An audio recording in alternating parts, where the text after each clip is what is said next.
मीशान निर्वाण रूपम विभुम व्यापकम ब्रह्म वेद स्वरूपम निजम निर्गुणम निर्विकल्पम निरीहम चिदाकाश महाकाश वासम भजेहम। जय केदार, हर हर महादेव, नमस्कार।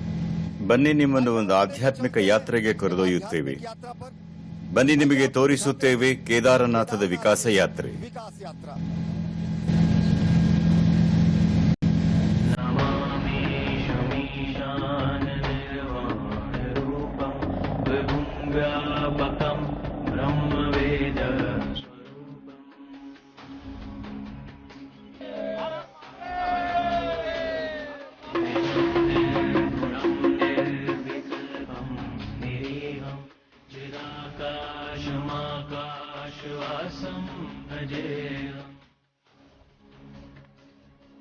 ಕೇದಾರನಾಥ ಧಾಮ ಅಂದರೆ ಸನಾತನ ಸಂಸ್ಕೃತಿಯ ದಿವ್ಯ ಸನಾತನ ಧಾಮ.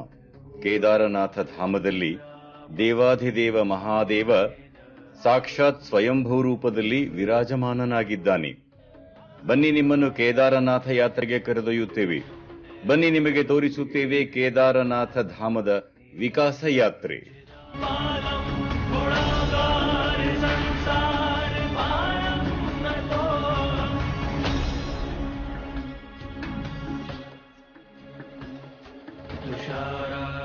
संकाश गौरम गभीरम मनोभूत कोटि प्रभाश्री शरीरम. ನಾನು ನಿರ್ಭಯದ ಆದಿಪುರುಷ. ವರದಾನ ಪಡೆದು ಭೂಮಿಗೆ ಬಂದಿದ್ದೀನಿ.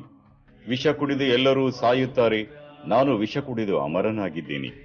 ಭಯದಿಂದ ವ್ಯಾಕುಲತೆ, ಹೀಗಾಗಿ ವಿಶ್ವ ನನ್ನ ಪೂಜೆ ಆರಂಭ ಮಾಡಿದೆ. ನಾನು ನರನಾರಾಯಣ ನೀಲಕಂಠನಾಗಿದ್ದೇನೆ. ಇದರಲ್ಲೇನು ವಿಸ್ಮಯ?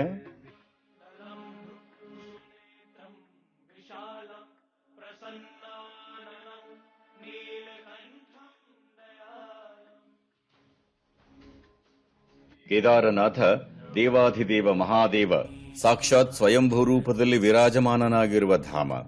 ಹಿಮಾಲಯದ ಉತ್ತುಂಗ ಶಿಖರದಿಂದ ಶಿವನ ಜಟೆಯಿಂದ ಹೊರಹೊಮ್ಮಿದೆ ಸನಾತನ ಸಂಸ್ಕೃತಿಯ ಅಮರ ಧಾರೆ.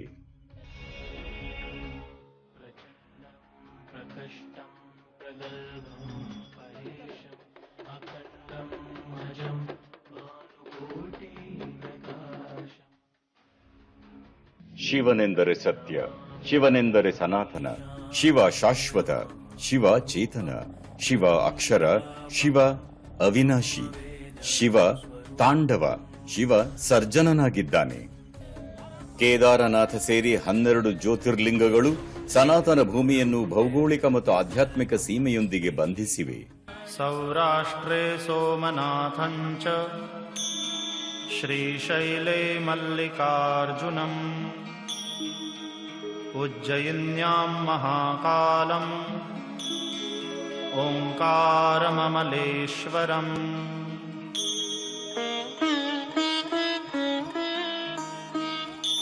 ಪರಲ್ಯಾಂ ವೈದ್ಯನಾಥಂಚ ಡಾಕಿನ್ಯಾಂ ಭೀಮಶಂಕರಂ ಸೇತುಬಂಧೇತು ರಾಮೇಶಂ ನಾಗೇಶಂ ದಾರುಕಾವನೆ.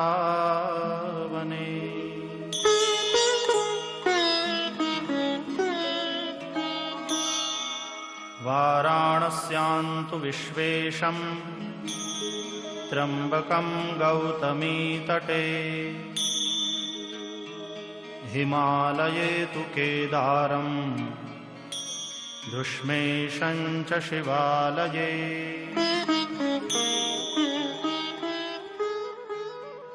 ಸ್ವರ್ಗದಲ್ಲಿ ದೇವತೆಗಳು ವಾಸಿಸುತ್ತಿದ್ದರೆ ಕೇದಾರನಾಥದಲ್ಲಿ ದೇವಾಧಿದೇವ ಶಂಕರನ ನಿವಾಸವಿದೆ. ಕೇದಾರಂ ಉದಕಂ ಪಿತ್ವಾ ಪುನರ್ಜನ್ಮ ನ ವಿದ್ಯತೆ. ಕೇದಾರನಾಥಕ್ಕೆ ಬಂದು ಉದಕ ಅಂದರೆ ಜಲ ಕುಡಿದರೆ ಮೋಕ್ಷ ಪ್ರಾಪ್ತಿಯಾಗುತ್ತದೆ. ಚಾರ್ಧಾಮಗಳಲ್ಲಿ ವಿಶಿಷ್ಟ ತೀರ್ಥಕ್ಷೇತ್ರ ಕೇದಾರನಾಥ. 12 ಜ್ಯೋತಿರ್ಲಿಂಗಗಳಲ್ಲಿ ಬಹಳ ದುರ್ಗಮವಾದದ್ದು ಕೇದಾರನಾಥ. ಶಿವಭಕ್ತರ ಅಗಾಧ ಶ್ರದ್ಧಾ ಕೇಂದ್ರ ಕೇದಾರನಾಥ. ಶೈವ ಸಂಪ್ರದಾಯದ ಮೇರು ಸ್ತಂಭ ಕೇದಾರನಾಥ. ಆದಿಗುರು ಶಂಕರಾಚಾರ್ಯರ ತಪೋಭೂಮಿ ಕೇದಾರನಾಥ. ಆದಿಗುರು ಶಂಕರಾಚಾರ್ಯರ ಮಹಾಸಮಾಧಿ ಸ್ಥಳ ಕೇದಾರನಾಥ. ನರನಾರಾಯಣ ಪರ್ವತಗಳಿಂದ ಆವೃತವಾದ ಕೇದಾರನಾಥ. ಹರಹರ ಮಹಾದೇವ್ ಮತ್ತು ಓಂ ನಮಃ ಶಿವಾಯ ಮಂತ್ರಘೋಷ ಇಲ್ಲಿ ಅನುರಣಿಸುತ್ತದೆ.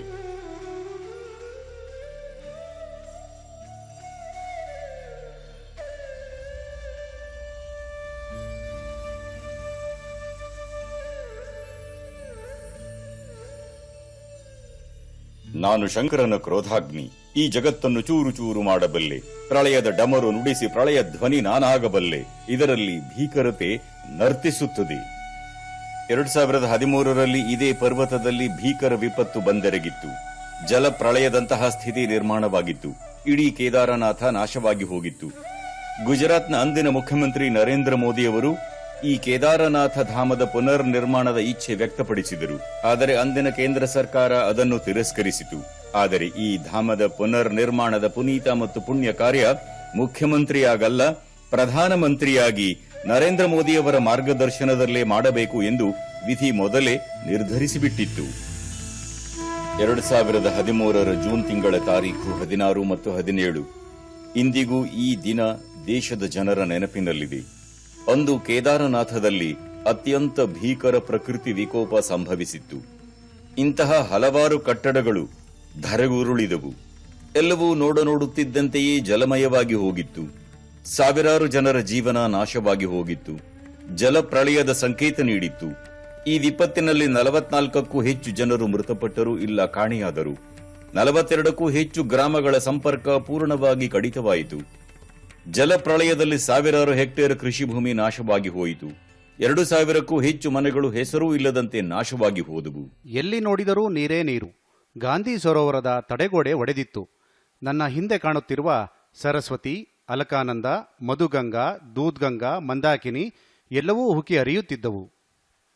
ಸರಿಯಾಗಿ 7 ಗಂಟೆಯ ಸಮಯದಲ್ಲಿ ಗಾಂಧಿ ಸರೋವರದಿಂದ ಒಂದು ಭಾರೀ ಪ್ರಳಯ ಬಂತು. ಅಲ್ಲಿಂದ ಒಂದು ಸ್ಫೋಟದಂತಹ ಶಬ್ದ ಬಂತು. ಅದರಿಂದ ರಭಸದಿಂದ ನೀರು ನುಗ್ಗಿತು. ಅದು 4 ಕಿಲೋಮೀಟರ್ ಪ್ರದೇಶದಲ್ಲಿದೆ. ಆ 4 ಕಿಲೋಮೀಟರ್ ಪ್ರದೇಶ ಮತ್ತು ಮಂದಿರದ ಮುಂದಿನ ಜಾಗ ಎಲ್ಲ ಕೊಚ್ಚಿಕೊಂಡು ಹೋಯಿತು. ಇದರಲ್ಲಿ ಸಾವಿರಾರು ಜನರ ಪ್ರಾಣ ಹೋಯಿತು. ಕೋಟ್ಯಾಂತರ ರೂಪಾಯಿ ನಷ್ಟವಾಯಿತು.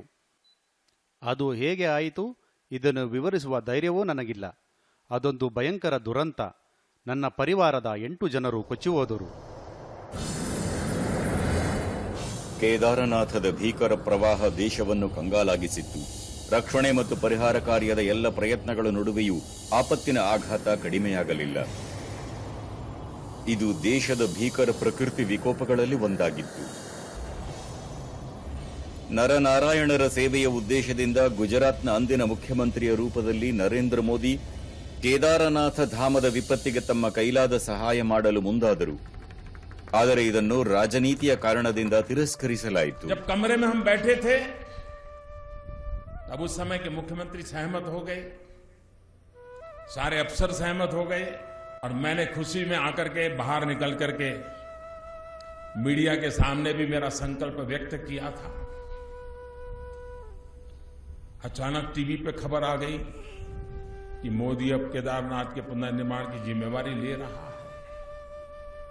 तो पता नहीं दिल्ली में तूफान मच गया. 1 घंटे के भंटर ऐसा तूफान खड़ा हो गया कि राज्य सरकार पर दबाव आया और राज्य सरकार को अधिकृत रूप से घोषणा करनी पड़ी कि हमें गुजरात की मदद की जरूरत नहीं है, हम कर देंगे. लेकिन शायद बाबा ने तय किया था ये काम इस बाबा के बेटे के हाथ से होना था.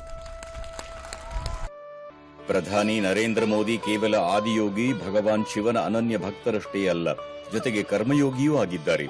ಕೇದಾರನಾಥ ಧಾಮದ ಪುನರ್ ನಿರ್ಮಾಣ ಕೇದಾರನಾಥ್ ವಿಪತ್ತಿನಿಂದ ಆದ ಗಾಯ ಗುಣಪಡಿಸುವ ಕಾರ್ಯದಲ್ಲಿ ಪ್ರಧಾನಮಂತ್ರಿ ನಿರತರಾದರು. 2013ರಲ್ಲಿ ಒಂದು ಬಹಳ ದೊಡ್ಡ ಪ್ರಕೃತಿ ವಿಕೋಪ ಸಂಭವಿಸಿತ್ತು. ಈ ವಿಪತ್ತಿನ ಬಳಿಕ ಪ್ರಧಾನಮಂತ್ರಿಯವರು ಗುಜರಾತ್ ಮುಖ್ಯಮಂತ್ರಿಯಾಗಿ ಇಲ್ಲಿಗೆ ಬರಲು ನಿರ್ಧರಿಸಿದ್ದರು. ಆದರೆ ಅವರಿಗೆ ಅನುಮತಿ ನೀಡಲಿಲ್ಲ. ಆಗಲೇ ಅವರು ಹೇಳಿದ್ದರು, ಎಲ್ಲ ಕಾರ್ಯ ನಮಗೆ ಒಪ್ಪಿಸಿ ನಾವು ಮಾಡುತ್ತೇವೆ ಎಂದು. ಆದರೂ ಭೋಲೆನಾಥ್ನ ನಿರ್ಧಾರ ಬೇರೆ ಆಗಿತ್ತು. ಮುಖ್ಯಮಂತ್ರಿಯಾಗಿ ನಿಮಗೆ ಆಗಲಿಲ್ಲ, ಪ್ರಧಾನಮಂತ್ರಿಯ ರೂಪದಲ್ಲಿ ಬನ್ನಿ, ಆಗುತ್ತದೆ ಎಂದು. ವಿಪತ್ತಿನ ಬಳಿಕ ಉತ್ತರಾಖಂಡ ಮತ್ತು ದೇಶದ ಜನತೆಗೆ ಕೇದಾರನಾಥ ಧಾಮದ ಪುನರ್ ನಿರ್ಮಾಣ ಅಸಾಧ್ಯ ಎಂದು ಅನ್ನಿಸಿತ್ತು. ಆದರೆ 2014ರಲ್ಲಿ ಕೇಂದ್ರದಲ್ಲಿ ಮೋದಿ ಸರ್ಕಾರ ಬಂದ ಬಳಿಕ ಕೇದಾರನಾಥಪುರಿಯ ಪುನರ್ ನಿರ್ಮಾಣ ಮತ್ತು ವಿಪತ್ತಿನಿಂದ ಆದ ಗಾಯವನ್ನು ಅಳಿಸುವ ಪ್ರಯತ್ನ ತೀವ್ರಗತಿ ಪಡೆಯಿತು. ಪ್ರಧಾನಮಂತ್ರಿ ನರೇಂದ್ರ ಮೋದಿಯವರ ಮಾರ್ಗದರ್ಶನದಲ್ಲಿ ಕೇವಲ ಭವ್ಯ ಕೇದಾರನಾಥ ಧಾಮದ ಪುನರ್ ನಿರ್ಮಾಣ, ಪುನರ್ ವಿಕಾಸ, ಪುನರ್ ವಿಸ್ತಾರವಾಗಿರುವುದಷ್ಟೇ ಅಲ್ಲ, ಇಲ್ಲಿ ಸನಾತನ ಸಂಸ್ಕೃತಿಯ ವಿರಾಟ ವೈಭವವೇ ಕಂಡುಬರುತ್ತಿದೆ.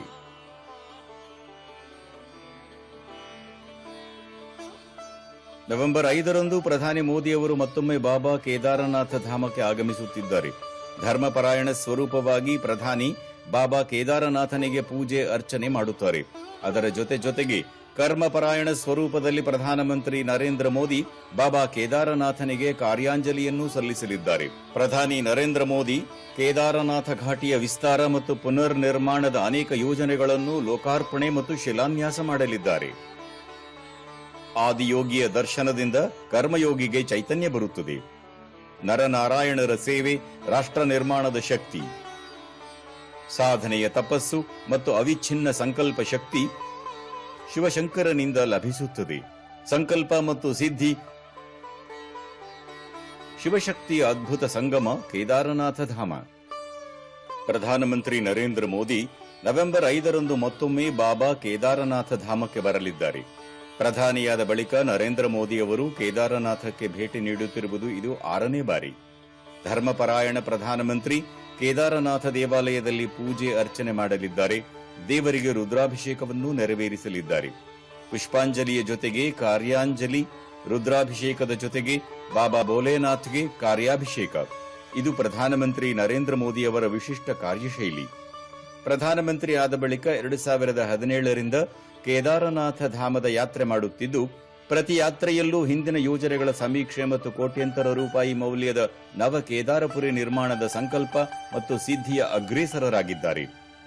ಹರ ಹರ ಮಹಾದೇವ್ ಮತ್ತು ಜೈ ಕೇದಾರ್ ಜಯಘೋಷದೊಂದಿಗೆ ಆಧುನಿಕ ಯಂತ್ರಗಳ ಘರ್ಜನೆ ಮತ್ತು ಶ್ರಮಿಕರ ಶ್ರಮದಿಂದ ಧರ್ಮ, ಕರ್ಮ ಮತ್ತು ಆಧ್ಯಾತ್ಮ ಹಾಗೂ ವಿಜ್ಞಾನದ ಅದ್ಭುತ ಸಂಗಮವಾಗುತ್ತಿದೆ. ಮುಖ್ಯ ಯಾತ್ರೆಯ ಮಾರ್ಗದಲ್ಲಿ 2.5 ಮೀಟರ್ಗಿಂತ ಹೆಚ್ಚು ಉದ್ದ, 70 ಅಗಲದ ಮಾರ್ಗವನ್ನು ನಿರ್ಮಿಸಲಾಗಿದೆ. ಇದರಿಂದ ಯಾತ್ರಿಕರಿಗೆ ಬಂದು ಹೋಗುವ ಸರತಿ ಸಾಲು ನಿರ್ವಹಿಸಲು ಅನುಕೂಲವಾಗಿದೆ. ಇದರಲ್ಲಿ ಬೇರೆ ಬೇರೆ ವೇದಿಕೆ ನಿರ್ಮಿಸಲಾಗಿದೆ. ಪ್ರತ್ಯೇಕ ಮೆಟ್ಟಿಲೂ ಇದೆ. ಒಟ್ಟಾರೆ 30 ಪ್ಲಾಟ್ಫಾರ್ಮ್ ನಿರ್ಮಾಣ ಮಾಡಲಾಗಿದೆ. ಇದರ ಕೊನೆಯಲ್ಲಿ ಆಗಮನದ ಪ್ಲಾಜಾ ಇದೆ. ಅಲ್ಲಿಂದ ದೇವಾಲಯದ ಪೂರ್ಣ ದರ್ಶನ ಆಗುತ್ತದೆ.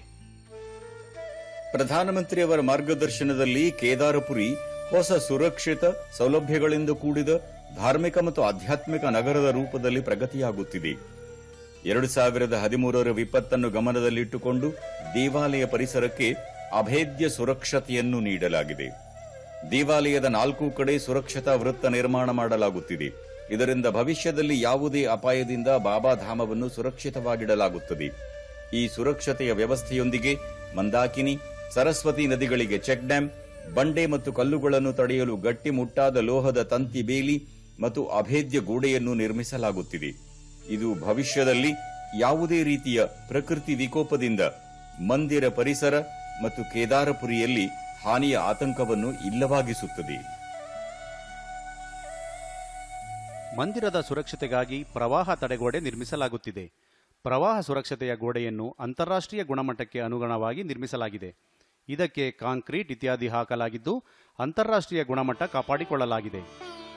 ಭಕ್ತರು ಮತ್ತು ಪ್ರವಾಸಿಗರು ಮಂದಿರ ಪರಿಸರದವರೆಗೆ ಸುಗಮವಾಗಿ ಹೋಗುವುದನ್ನು ಖಾತ್ರಿಪಡಿಸಿಕೊಳ್ಳಲು 200 ಮೀಟರ್ಗೂ ಹೆಚ್ಚು ಮುಖ್ಯ ರಸ್ತೆ ನಿರ್ಮಿಸಲಾಗಿದೆ. ಇದು ವೃತ್ತಾಕಾರದ ಪ್ಲಾಜಾಗೆ ಹೋಗಿ ಕೊನೆಗೊಳ್ಳುತ್ತದೆ. ಸರ್ಕ್ಯುಲರ್ ಪ್ಲಾಜಾಗೆ ಈಗ ದಿವ್ಯ ಭವ್ಯ ರೂಪ ನೀಡಲಾಗುತ್ತಿದೆ. ಸಂಪೂರ್ಣ ನಿರ್ಮಾಣ ಕಾರ್ಯ ಪ್ರಧಾನಮಂತ್ರಿಗಳ ಮಾರ್ಗದರ್ಶನದಲ್ಲಿ ನಡೆಯುತ್ತಿದೆ. ಹೊಸ ಕೇದಾರಪುರಿ ನಿರ್ಮಾಣಕ್ಕೆ 2 ಹಂತದ ಕಾಮಗಾರಿ ಬಹುತೇಕ ಪೂರ್ಣವಾಗಿದೆ. ಕಾಲಕಾಲಕ್ಕೆ ಪ್ರಧಾನಮಂತ್ರಿ ನರೇಂದ್ರ ಮೋದಿ ಅವರೇ ಈ ನಿರ್ಮಾಣ ಕಾರ್ಯಗಳನ್ನು ಪರಿಶೀಲಿಸುತ್ತಾರೆ.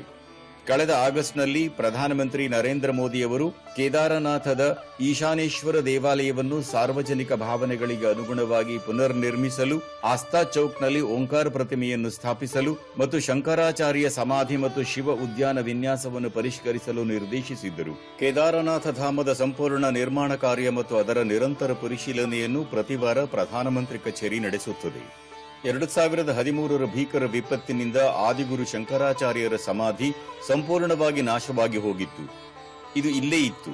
ಈಗ ಅದೇ ಜಾಗದಲ್ಲಿ ಆದಿಗುರು ಶಂಕರಾಚಾರ್ಯರ ಸಮಾಧಿಯನ್ನು ಪುನರ್ ನಿರ್ಮಾಣ ಮಾಡಲಾಗುತ್ತಿದೆ ಮತ್ತು ಆದಿಗುರು ಶಂಕರಾಚಾರ್ಯರ ಮೂರ್ತಿಯನ್ನು ಸ್ಥಾಪಿಸಲಾಗುತ್ತಿದೆ.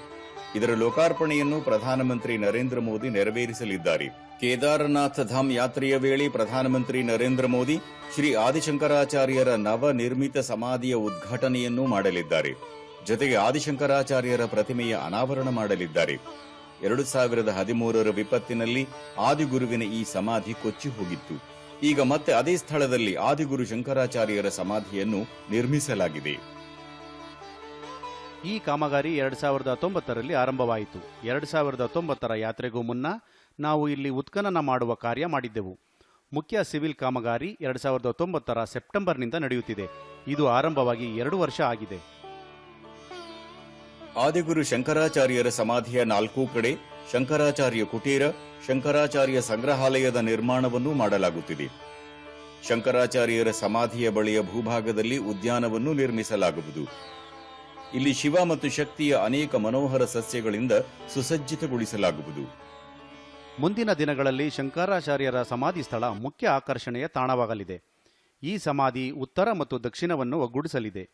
8ನೇ ಶತಮಾನದಲ್ಲಿ ಇಲ್ಲಿ ಶಂಕರಾಚಾರ್ಯರ ಸಮಾಧಿ ನಿರ್ಮಿಸಲಾಗಿತ್ತು. 32 ವರ್ಷದವರಾಗಿದ್ದಾಗ ಇಲ್ಲಿ ಅವರು ಸಮಾಧಿಯಾಗಿದ್ದರು. ಇಲ್ಲಿ ಶಿವ ಉದ್ಯಾನದ ಅಭಿವೃದ್ಧಿಯನ್ನು ಮಾಡಲಾಗುವುದು. ಅದು ಸಿದ್ಧವಾಗಿದೆ. ಮಾನ್ಯ ಪ್ರಧಾನಿಯವರು ಅದನ್ನು ಉದ್ಘಾಟಿಸಲಿದ್ದಾರೆ. ಕೇದಾರನಾಥ ಯಾತ್ರೆಯ ವೇಳೆ ಪ್ರಧಾನಮಂತ್ರಿ ನರೇಂದ್ರ ಮೋದಿ ಹಲವು ಯೋಜನೆಗಳ ಉದ್ಘಾಟನೆಯನ್ನು ನೆರವೇರಿಸಲಿದ್ದಾರೆ. ಸರಸ್ವತಿ ಪುಷ್ತಾ ಗೋಡೆ, ಆಸ್ಥಾಪಥ್ ಮತ್ತು ಘಾಟ್, ಮಂದಾಕಿನಿ ಪುಷ್ತಾ ಗೋಡೆ, ಆಸ್ಥಾಪಥ್, ಗರುಡಚಟ್ಟಿ ಸೇತುವೆಯಂತಹ ಯೋಜನೆಗಳನ್ನು ಕಾಲಮಿತಿಯೊಳಗೆ ಪೂರ್ಣಗೊಳಿಸಲಾಗಿದೆ. ಮಂದಾಕಿನಿ ನದಿಯಲ್ಲಿ ತೀರ್ಥ ಪುರೋಹಿತ್ ಆವಾಸ್ ಮತ್ತು ಆಸ್ಥಾಪಥದ ನಿರ್ಮಾಣ ಪ್ರಕ್ರಿಯೆ ನಡೆಯುತ್ತಿದೆ. ಕೇದಾರನಾಥ ಧಾಮದ ಈ ಯೋಜನೆಗಳನ್ನು 130 ಕೋಟಿ ರೂಪಾಯಿಗಳಿಗೂ ಅಧಿಕ ವೆಚ್ಚದಲ್ಲಿ ಪೂರ್ಣಗೊಳಿಸಲಾಗಿದೆ. ದಿವ್ಯ ಮತ್ತು ಭವ್ಯ ಕೇದಾರನಾಥ ಧಾಮದ ನಿರ್ಮಾಣಕ್ಕೆ ಪ್ರಧಾನಮಂತ್ರಿ ಅನೇಕ ಪರಿಯೋಜನೆಗಳಿಗೆ ಶಿಲಾನ್ಯಾಸವನ್ನು ನೆರವೇರಿಸಲಿದ್ದಾರೆ. ಸಂಗಮ್ ಘಾಟ್ ಪುನರಭಿವೃದ್ಧಿ, ಪ್ರಾಥಮಿಕ ಚಿಕಿತ್ಸೆ ಮತ್ತು ಪ್ರವಾಸಿ ಸೌಲಭ್ಯ ಕೇಂದ್ರ, ಆಡಳಿತ ಕಚೇರಿ, ಆಸ್ಪತ್ರೆ, 2 ಅತಿಥಿ ಗೃಹ, ಪೊಲೀಸ್ ಠಾಣೆಗಳು ಸೇರಿದಂತೆ ವಿವಿಧ ಯೋಜನೆಗಳಿಗೆ ಶಂಕುಸ್ಥಾಪನೆ ನೆರವೇರಿಸಲಿದ್ದಾರೆ. ಈ ಎಲ್ಲ ಯೋಜನೆಗಳ ಅಂದಾಜು ವೆಚ್ಚ 180 ಕೋಟಿ ರೂಪಾಯಿಗಳಾಗಲಿವೆ. ಕೇದಾರನಾಥ ಧಾಮಕ್ಕೆ ಭೇಟಿ ನೀಡುವ ಭಕ್ತರು ಕೇದಾರನಾಥ ಧಾಮದಲ್ಲಿ ನಡೆಯುತ್ತಿರುವ ಅಭೂತಪೂರ್ವ ಕಾರ್ಯದಿಂದ ಆಶ್ಚರ್ಯಚಕಿತರಾಗಿದ್ದಾರೆ. 2013ರ ಭೀಕರ ವಿಪತ್ತಿನ ನಂತರ ಕೇದಾರನಾಥವನ್ನು ನೋಡಿದ ಅನೇಕ ಭಕ್ತರೂ ಇದ್ದಾರೆ ಮತ್ತು ಈಗ ಭವ್ಯ ದಿವ್ಯ ಧಾಮ ಅದರ ಘನತೆಗೆ ಅನುಗುಣವಾಗಿ ವಿಕಸನಗೊಳ್ಳುವುದನ್ನು ನೋಡಿ ಭಾವುಕರಾಗುತ್ತಾರೆ. ಇಲ್ಲಿನ ಮೂಲಸೌಕರ್ಯ ತುಂಬಾ ಚೆನ್ನಾಗಿದೆ. ಯಾವುದೇ ದೂರುಗಳಿಲ್ಲ. ಮಾರ್ಗದಲ್ಲಿ ಬಂದರೆ ಎಲ್ಲೆಡೆ ಸೌಲಭ್ಯ ಇದೆ. ನೀರಿನ ಸೌಲಭ್ಯ ಇದೆ. ಇಲ್ಲಿ ಸಾಕಷ್ಟು ಸುಧಾರಣೆಯಾಗಿದೆ. ನಾವು ಮೊದಲು ಕೇಳಿದ್ದೆವು, ಇಲ್ಲಿ ಶೌಚಾಲಯ ಯಾವುದೂ ಇರಲಿಲ್ಲ. ಈಗ ಅಲ್ಲಲ್ಲೇ ಶೌಚಾಲಯ ನಿರ್ಮಿಸಲಾಗಿದೆ. ಇಲ್ಲಿ ಬಂದ ಬಳಿಕ ಮನಸ್ಸು ಪ್ರಫುಲ್ಲವಾಗಿದೆ. ಮೂಲಭೂತ ಸೌಲಭ್ಯದ ಜೊತೆಗೆ ಇಲ್ಲಿ ಭಾರಿ ಪ್ರಗತಿಯಾಗುತ್ತಿದೆ. ನಾನು ಗಂಗೋತ್ರಿ, ಯಮುನೋತ್ರಿಯನ್ನೂ ನೋಡಿದ್ದೇನೆ. ಇಲ್ಲಿ ನಡೆಯುತ್ತಿರುವ ರಸ್ತೆ ಮತ್ತಿತರ ಕಾಮಗಾರಿ ನಿರೀಕ್ಷೆಗೂ ಮೀರಿದ್ದು. ಹಿಂದೆ ಯಾತ್ರೆ ಕೈಗೊಳ್ಳಲು 2-3 ದಿನ ಆಗುತ್ತಿತ್ತು. ಈಗ ದೆಹಲಿಯಿಂದ ಬಂದು 2 ದಿನದಲ್ಲಿ ವಾಪಸ್ ಹೋಗಬಹುದು. ಪ್ರಧಾನಿಯವರ ಬಗ್ಗೆ ಜನರಿಗೆ ಅಪ್ರತಿಮ ಪ್ರೀತಿ ಇದೆ. 2019ರಲ್ಲಿ ಪ್ರಧಾನಮಂತ್ರಿಯವರು ಇಲ್ಲಿನ ಗುಹೆಯಲ್ಲಿ ಧ್ಯಾನ ಮಾಡಿದ್ದರು. ಈಗ ಭಕ್ತರು ಬಾಬಾ ದರ್ಶನದ ಮೂಲಕ ಆ ಗುಹೆಗೆ ಹೋಗಿ ಧ್ಯಾನ ಮಾಡುತ್ತಾರೆ. ಕೇದಾರನಾಥ ದೇವಾಲಯದಿಂದ ಸುಮಾರು 2 ಕಿಲೋಮೀಟರ್ ದೂರದಲ್ಲಿರುವ ಎತ್ತರದ ಪರ್ವತದ ಮೇಲೆ ನೆಲೆಗೊಂಡಿರುವ ಈ ಗುಹೆ ಜನರ ಆಕರ್ಷಣೆಯ ಕೇಂದ್ರ ಮಾತ್ರವಲ್ಲ, ಇಲ್ಲಿಗೆ ಬರುವ ಜನರಿಗೆ ಹೊಸ ಸ್ಫೂರ್ತಿ ದೊರೆಯುತ್ತದೆ. ಈ ಗುಹೆಯಿಂದ ಬಾಬಾ ದೇವಾಲಯದ ದರ್ಶನ ಆಗುತ್ತದೆ. ಇಲ್ಲಿನ ಆಧ್ಯಾತ್ಮಿಕ ವಾತಾವರಣ ಸಂಕಲ್ಪದ ಸಿದ್ಧಿಯ ಮಾರ್ಗವನ್ನು ಪ್ರಶಸ್ತಗೊಳಿಸುತ್ತದೆ.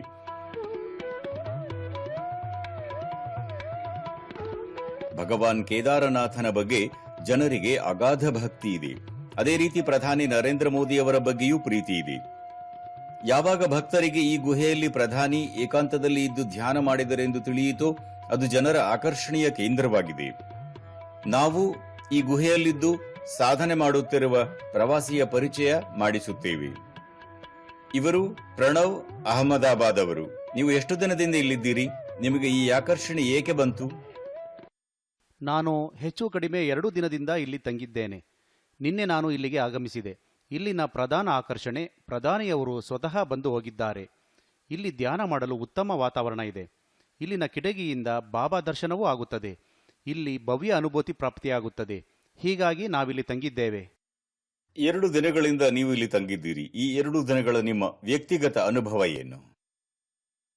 ನಗರದಲ್ಲಿ ವಾಸಿಸುವವರಿಗೆ ಓಡುವ ಜಂಜಾಟ ಇರುತ್ತದೆ. ಆದರೆ ಇಲ್ಲಿ ಏಕಾಂತವಾಸ ಲಭಿಸುತ್ತದೆ. ಧ್ಯಾನ ಸಾಧನೆ ಮಾಡಿದ ಉತ್ತಮ ಅನುಭವ ಸಿಗುತ್ತದೆ. ಪ್ರಕೃತಿಯ ಮಡಿಲಲ್ಲಿ ಇಲ್ಲಿ ಗುಹೆ ಇದೆ. ಇಲ್ಲಿ ಉತ್ತಮ ಅನುಭವ ಆಗುತ್ತದೆ. ಇಲ್ಲಿ ಜನರು ಆಗಮಿಸುತ್ತಾರೆ, ಏಕಾಂತವಾಸ ಮಾಡುತ್ತಾರೆ, ಸಾಧನೆ ಮಾಡುತ್ತಾರೆ, ಚಿಂತನ ಮಂಥನ ನಡೆಸುತ್ತಾರೆ. ಜೊತೆಗೆ ರಾಷ್ಟ್ರ ನಿರ್ಮಾಣಕ್ಕಾಗಿ ತಮ್ಮ ಹೊಣೆಗಾರಿಕೆಯನ್ನು ಪೂರೈಸಲು ಹೊಸ ಚೈತನ್ಯದೊಂದಿಗೆ ಮರಳುತ್ತಾರೆ. ಇಲ್ಲಿಗೆ ಕೆಲವರು ಪ್ರವಾಸಿಗರು ಬಂದಿದ್ದಾರೆ. ನೀವು ಇಲ್ಲಿಗೆ ಹೇಗೆ ಬಂದಿರಿ? ರಸ್ತೆ ದುರ್ಗಮ ಅಲ್ಲವೇ? ಇದು ದುರ್ಗಮ ಹಾದಿ ಆದರೂ ಉತ್ತಮ ರಸ್ತೆ ಮಾಡಿದ್ದಾರೆ. ಆದಾಗ್ಯೂ ಇಲ್ಲಿಗೆ ಬರಲು ತುಂಬಾ ಕಷ್ಟ ಎನಿಸುತ್ತದೆ. ಇಲ್ಲಿಗೆ ಬಂದ ಬಳಿಕ ಆಯಾಸ ನಿವಾರಣೆ ಆಗುತ್ತದೆ. ಮೋದಿಜಿ ಅವರು ಇಲ್ಲಿ ಕುಳಿತು ಧ್ಯಾನ ಮಾಡಿದ್ದರಿಂದ ಜನರಿಗೆ ನಮ್ಮ ಧರ್ಮದ ಬಗ್ಗೆ, ರಾಷ್ಟ್ರದ ಬಗ್ಗೆ ಪ್ರೇರಣೆ ಸಿಗುತ್ತಿದೆ. ಆಧ್ಯಾತ್ಮದೊಂದಿಗೆ ನಮ್ಮನ್ನು ಜೋಡಿಸುತ್ತದೆ. ಮೋದಿಯವರ ಭಕ್ತಿ ನಮ್ಮನ್ನು ಇಲ್ಲಿಗೆ ಕರೆ ತಂದಿದೆ. ತುಂಬಾ ಉತ್ತಮ ಅನುಭವ ಆಗಿದೆ. ನಮ್ಮ ಅನುಭೂತಿ ಅದ್ಭುತವಾಗಿದೆ. ಕೇದಾರನಾಥ ಬಾಬಾ ದರ್ಶನ ಮಾಡುತ್ತೇವೆ. ಮೋದಿ ಅವರ ಗುಹೆಯ ದರ್ಶನ ಮಾಡುತ್ತೇವೆ. ಮೇಲೆ ಹತ್ತಿ ಬಂದು ಅರ್ಧ ಗಂಟೆ ಆಗಿದೆ. ನಾವು ಮೋದಿ ಅವರ ಗುಹೆಯ ಸಾಕ್ಷಾತ್ ದರ್ಶನ ಮಾಡಿದ್ದೇವೆ. ಮೋದಿಜಿ 2 ದಿನಗಳ ಬಳಿಕ ಇಲ್ಲಿಗೆ ಆಗಮಿಸುತ್ತಿದ್ದಾರೆ. ನಮಗೆ ಅವರು ಇಲ್ಲಿ ಸಮಯ ಕಳೆಯುತ್ತಾರೆ ಎಂಬ ಅನುಭವ ಆಗುತ್ತಿದೆ. ಆ ದೃಶ್ಯ ನೆನೆದು ಅನುಭೂತಿಯಾಗಿದೆ. ನಮ್ಮ ಧರ್ಮ ಎಷ್ಟು ಶ್ರೇಷ್ಠ ಎಂಬುದು ತಿಳಿಯುತ್ತದೆ. ಮೋದಿಯವರು ಇಲ್ಲಿ ಏಕೆ ಕುಳಿತುಕೊಳ್ಳುತ್ತಾರೆ? ಅವರು ದೇಶಕ್ಕಾಗಿ ಏನು ಬಯಸುತ್ತಾರೆ? ನಮ್ಮ ದೇಶ ಧರ್ಮದ ಹಾದಿಯಲ್ಲಿ ಸಾಗಿ ಅಧರ್ಮದ ವಿನಾಶ ಮಾಡುತ್ತದೆ, ಧರ್ಮ ಉಳಿಸುತ್ತದೆ. ಧರ್ಮದ ಜೊತೆ ಧರ್ಮವನ್ನು ಮೇಲೆತ್ತುತ್ತಿರುವ ಮೊದಲ ವ್ಯಕ್ತಿ ಮೋದಿಯಾಗಿದ್ದಾರೆ. ಅವರಂತೆಯೇ ದೇಶದ ಎಲ್ಲ ಜನರು ಆಧ್ಯಾತ್ಮ ಆರಂಭಿಸಿದರೆ ಮತ್ತೊಮ್ಮೆ ಧರ್ಮದ ಸ್ಥಾಪನೆಯಾಗುತ್ತದೆ. ಪ್ರಧಾನಿ ನರೇಂದ್ರ ಮೋದಿಯವರ ಬಗ್ಗೆ ಇಂತಹ ಅಪ್ರತಿಮ ಪ್ರೇಮ ಗೋಚರಿಸುತ್ತದೆ. ಜನರು ಅವರ ಸಂಕಲ್ಪ ಶಕ್ತಿ ಮತ್ತು ರಾಷ್ಟ್ರ ನಿರ್ಮಾಣ ಶಕ್ತಿಯ ಮೇಲೆ ಅಚಲ ವಿಶ್ವಾಸವನ್ನು ಇಟ್ಟಿದ್ದಾರೆ. ಸಾಧನಗಳು ಮತ್ತು ತಪಸ್ಸು ಭಕ್ತಿ ಮತ್ತು ಶಕ್ತಿಯನ್ನು ಸೇವೆ ಮತ್ತು ಸೃಷ್ಟಿಯಾಗಿ ಹೇಗೆ ಪರಿವರ್ತಿಸುತ್ತವೆ? ಬಾಬಾ ಕೇದಾರನಾಥನ ಧಾಮಕ್ಕೆ ಬಂದಾದ ನಂತರ ಅದರ ಸ್ವಯಂ ಅರಿವಾಗುತ್ತದೆ. ಕೇದಾರನಾಥ ಧಾಮವನ್ನು ಪುನರ್ ನಿರ್ಮಿಸುವ ಪ್ರಧಾನಿ ಮೋದಿ ಅವರ ಸಂಕಲ್ಪ ವೇಗವಾಗಿ ಪೂರ್ಣಗೊಳ್ಳುತ್ತಿದೆ ಮತ್ತು ಕೇದಾರನಾಥ ಧಾಮವನ್ನು ಮತ್ತೊಮ್ಮೆ ಶಾಶ್ವತ ಸಂಸ್ಕೃತಿಯ ದೈವಿಕ ಸ್ತಂಭವಾಗಿ ಅಭಿವೃದ್ಧಿಪಡಿಸಲಾಗುತ್ತಿದೆ.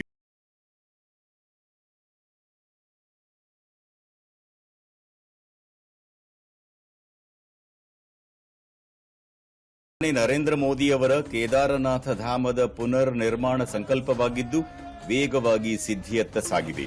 ಕೇದಾರನಾಥ ಧಾಮವನ್ನು ಮತ್ತೊಮ್ಮೆ ಸನಾತನ ಸಂಸ್ಕೃತಿಯ ದಿವ್ಯ ಸ್ತಂಭದ ರೂಪದಲ್ಲಿ ಅಭಿವೃದ್ಧಿಪಡಿಸಲಾಗುತ್ತಿದೆ.